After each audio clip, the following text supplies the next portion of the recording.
I call Julianne Ginter. Thank you, Mr. Speaker.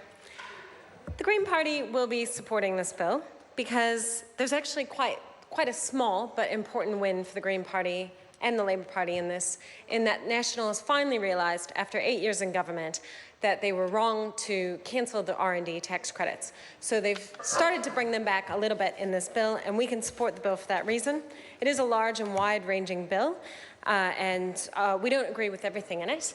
But before I get to the substance of this bill, I need to clarify and correct some of the statements made by previous speakers from the National Party. Because we hear from the National Party all the time a number of misleading comments about Green Party policy and about Labour Party policy. I hear over and over again from David Bennett, and I think Chris Bishop said this as well, that the opposition were going to raise taxes. And I think it's really important to point out that every time National says that the Green Party, and probably the Labour Party as well, is going to increase spending and increase taxes, they're actually making that up.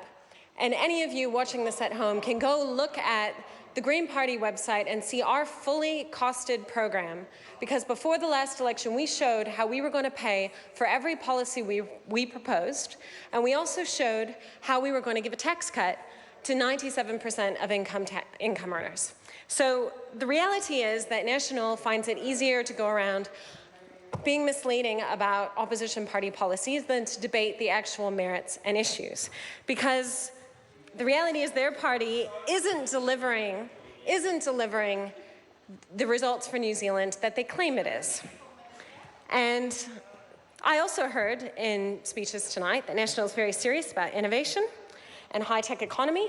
If that is the case, and if they are actually implementing policy that's going to deliver that high-tech, innovation-based economy, why is it that our exports have declined as a percentage of GDP since National has come to power?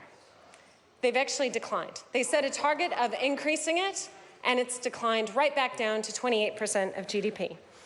If it is the case that National is serious about innovation, why is it that our exports have become even more focused on simple commodities, unrefined commodities like milk powder and raw logs?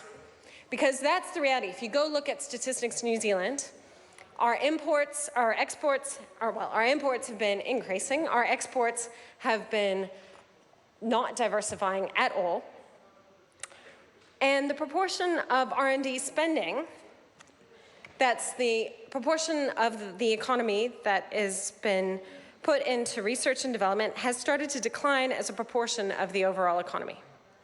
So everything that we need to do to create a competitive, sustainable economy that's going to thrive in the 21st century isn't currently happening because the National Party is so blinded by ideology and a focus on delivering for a few big vested interests, protecting the status quo, that they can't see that their policy isn't working, and they're unwilling to look at the evidence and actually deliver policy that would be better for all New Zealanders. Now, there was recently an IMF country report.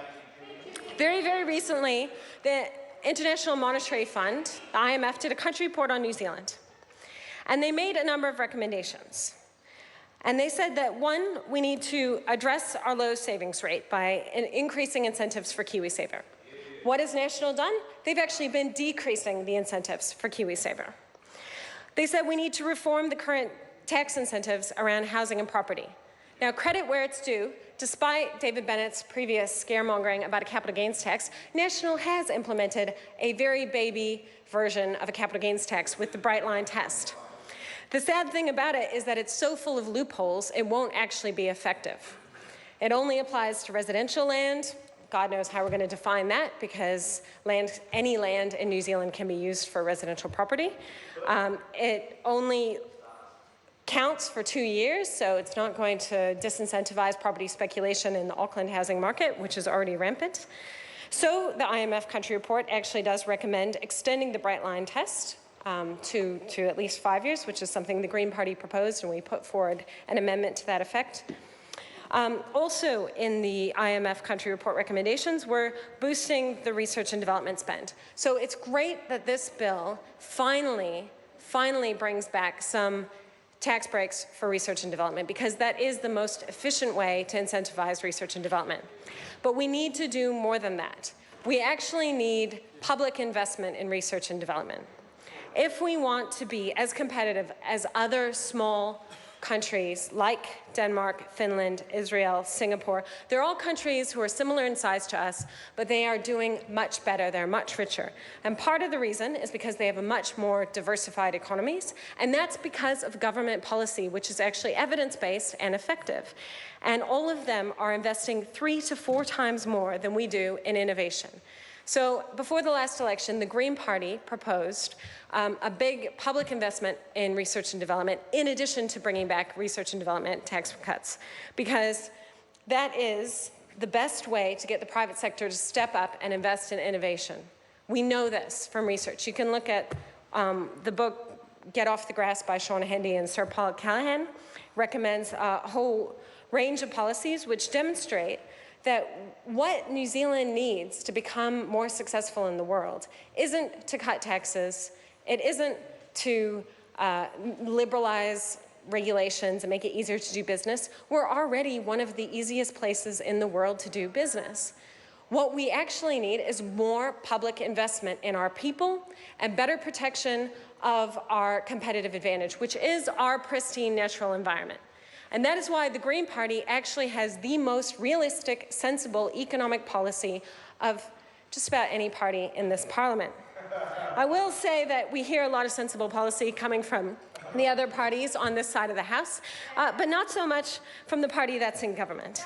And what's really, really important to us in the Green Party is that we protect our natural heritage, not only because it's going to be good for the economy, which it will, but because we love it, and we know that New Zealanders love it.